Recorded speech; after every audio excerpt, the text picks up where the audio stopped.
Jean-Jacques Lozach du groupe socialiste pour 6 minutes.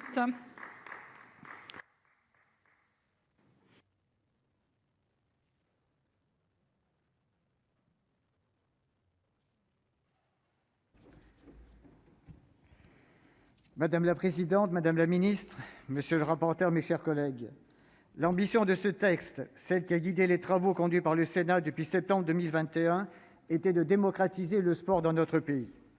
Clairement, force est de constater que le grand soir du sport attendra. De nombreux obstacles resteront à lever. Ils sont d'ordre financier, territorial, social, institutionnel, mais également matériel et logistique, avec les problématiques majeures des équipements et des mobilités. Grand absent, le bénévolat, pierre angulaire du mouvement sportif, entraîné dans une crise qui s'enquiste, aurait mérité d'être défendu. Souhaitons que la motivation de nos bénévoles, acteurs incontournables de la nouvelle organisation du modèle sportif et de sa déclinaison territoriale, puisse conserver toute sa vigueur. Toutefois, l'approche pragmatique adoptée pour cette PPL, faite de petits pas résolus, aura permis d'appréhender des domaines régulièrement négligés, voire relégués, au premier rang desquels la relation établissement scolaire-club, la place des APS et des APA au sein des établissements sociaux et médico-sociaux, ou bien encore la sécurisation et la reconnaissance des maisons sport-santé. Elle aura permis d'importantes avancées: parité stricte, renouvellement accéléré des exécutifs, élargissement du corps électoral pour l'élection au président des fédérations, transparence et responsabilisation renforcée à l'endroit des acteurs concernés, possibilité d'allonger à 5 ans le premier contrat professionnel, la possibilité offerte à toutes les ligues professionnelles de créer une société commerciale. Au cours de la navette, je suis convaincu qu'un accord entre les deux chambres aurait pu être trouvé, sans que des mesures verticales et régressives ne s'immiscent et vicient les débats, en premier lieu desquels celles visant à interdire le port des signes religieux dans les compétitions et événements sportifs. Nous ne pouvons pas, dans certains cas, prôner la défense de la liberté associative et l'autonomie du mouvement sportif, voire d'un partenariat mixte public-privé, comme pour la charte du respect des principes républicains relevant de l'ANS, c'est-à-dire d'un GIP, et d'autre part chercher à dessaisir les fédérations sportives des règles qu'elles édictent pour leurs propres compétitions, dans le cadre de la délégation accordée par l'État. Il nous apparaît que le contenu de cette délégation, complété par le contrat d'engagement républicain, effectif au 1er janvier 2022 et préalable à tout agrément ou subvention pour les clubs, est suffisant pour veiller au risque de communautarisme. D'ailleurs, le mouvement sportif en général, via le CNOSF, n'a exprimé aucune demande sur ce sujet. Dans ce débat, il est parfois fait référence à l'article 50 de la Charte olympique.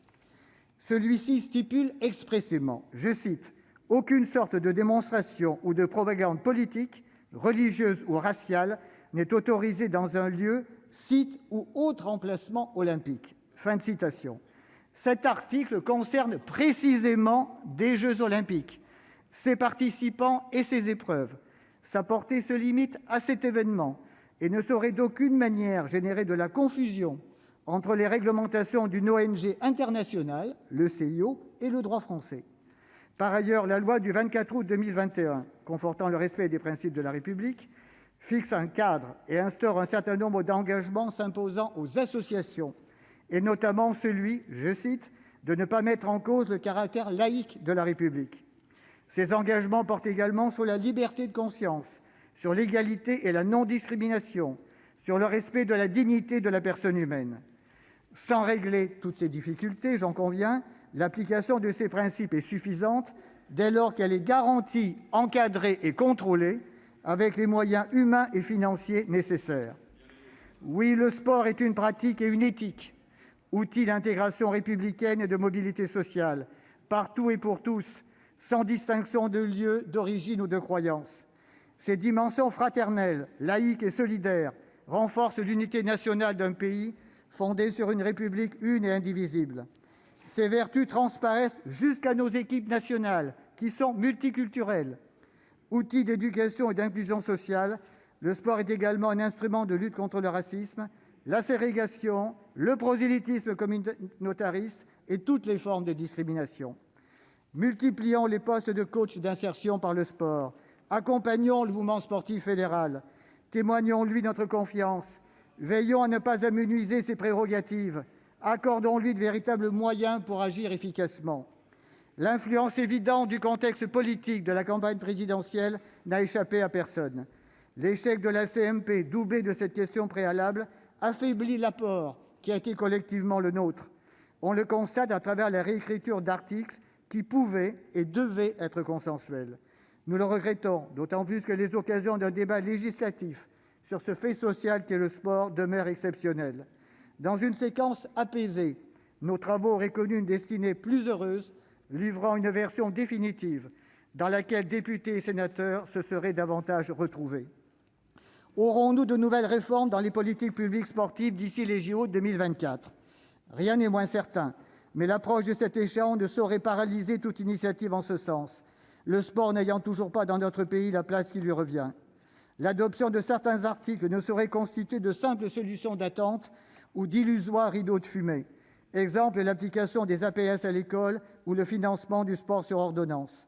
Une vision ambitieuse de l'héritage olympique, par-delà la qualité de l'organisation, le nombre de médailles obtenues ou les fluctuations du nombre de pratiquants, intégrera des réalités extérieures à la PPL elle-même. L'évolution du cadre budgétaire avec un choc des moyens alloués, l'application consolidée et pérennisée du Pass'Sport, un alignement du sport féminin et du handisport sur les autres catégories d'acteurs, la modernisation des équipements sportifs structurants, le déploiement de l'emploi sportif sont autant d'ingrédients concourant à faire ou non de la France une nation sportive. Enfin, n'intervenant pas dans la discussion de la motion tendant à opposer la question préalable, je précise que le groupe Socialiste, Écologiste et Républicain votera contre cette dernière. Je vous remercie. Merci, chers collègues. La parole